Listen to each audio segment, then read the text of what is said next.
একটা স্টুডেন্ট অসাধারণ হওয়ার জন্য তার ব্রেইনের দুইটা জায়গা ঠিক স্থির থাকতে হবে। দুইটা জায়গা, এবার কিন্তু ধরবো। সেই দুইটা জায়গাকে সংক্ষেপে বলে পিএইচ। বলেন তো কি নাম? পিএইচ। পিতে হচ্ছে প্রিফ্রন্টাল কর্টেক্স, আমার সাথে একটু বলতে হবে, প্রিফ্রন্টাল কর্টেক্স। আর এইচতে হচ্ছে হিপ্পোক্যাম্পাস। এইচ থেকে হিপ্পোক্যাম্পাস। ওই ঘড়িতে যাবো ফিরে খুব দ্রুত। পিতে কি বলেন তো, আর এইচতে হিপ্পোক্যাম্পাস। আচ্ছা আমি সহজ করে বলি, অত কঠিন নাম মনে রাখার দরকার নেই, একদম ইজি করে বলি। অনেকে যে বলে আমার পড়া মনে থাকে না, এটার কারণ হচ্ছে তার প্রিফ্রন্টাল কর্টেক্স এবং হিপ্পোক্যাম্পাস ঠিকভাবে কাজ করতেছে না। যে ভাই প্রিফ্রন্টাল কর্টেক্স হিপ্পোক্যাম্পাস কাজ করতেছে না, কারণটা কি?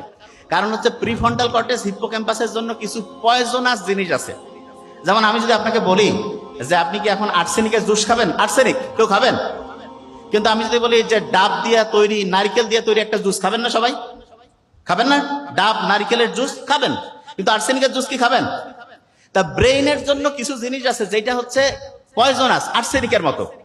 সেই জিনিসটা যদি প্রিফ্রন্টাল কর্টেক্স এবং হিপ্পোক্যাম্পাসকে ধ্বংস করে, তখন আপনি পড়া যেইটাই রাখেন পড়ার ডায়রিয়া শুরু হয়ে যাবে। আপনি রাখতেছেন, পড়া নাই হয়ে যাচ্ছে, পড়তেছেন, খেয়াল থাকতেছে না। পড়ার ডায়রিয়া থেকে যদি আমরা বাঁচতে পারি, তাহলে অল্প পড়বো, পড়াটা খেয়ালও থাকবে, মনেও রাখতে পারবো, পরীক্ষায় অসাধারণ পারফরমেন্স করে সেরা রেজাল্ট করবো। এটা কি আমরা করতে চাই? ইচ্ছা নাই?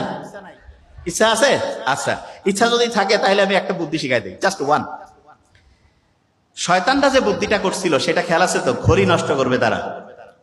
তা ওই ঘড়ির মধ্যে কিছু কোড আছে, কিছু টাইমিং আছে, যে এই টাইমে এই কাজ করলে ঘড়িটা ঠিক থাকবে। তার মধ্যে নাম্বার ওয়ান, যেটা নাম্বার ওয়ান ঘড়ি ঠিক রাখার জন্য, সেটা হচ্ছে আপনি কোন রকমের কারো প্রতি ঘৃণা রাখবেন না। এটা আবার কেমন কথা? যে হ্যাঁ, কারো প্রতি কোনো ঘৃণা রাখা যাবে না। যদি আপনি ঘৃণা রাখেন তাহলে ওই ঘড়ি ঠিকভাবে কাজ করবেন না। তাহলে এখানে আমরা যারা আছি, যে কোনো কারণে যা কিছু হোক, কারো প্রতি কোনো রাগ, কোনো ঘৃণা এটা থাকাই যাবে না। আপনি বলতে পারেন স্যার এটা কি সত্যি? 100% প্রমাণ দিচ্ছি। হার্ভার্ড বিজনেস স্কুল, একটু আগে তো ভাইয়া বললো যে আমেরিকায় হচ্ছে স্কুল মানে ইউনিভার্সিটি। তা হার্ভার্ড বিজনেস স্কুলে একটা পরীক্ষা করছে, এক মহিলাকে নিয়ে এসে তার ব্রেইন স্ক্যান করতেছে, করে দেখে যে ব্রেইনের প্রিফ্রন্টাল কর্টেক্স এবং হিপ্পোক্যাম্পাসটা খুব পড়া মনে রাখার উপযোগী হয়ে গেছে।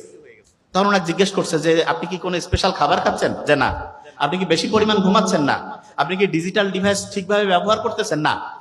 তাহলে আপনি কি এমন করতেছেন যে আপনার ব্রেইনের মধ্যে এরকম ঘটনা ঘটছে? তখন উনি অনেক চিন্তা ভাবনা করে বললো যে আমি একটা কাজ করতেছি। সেটা কি?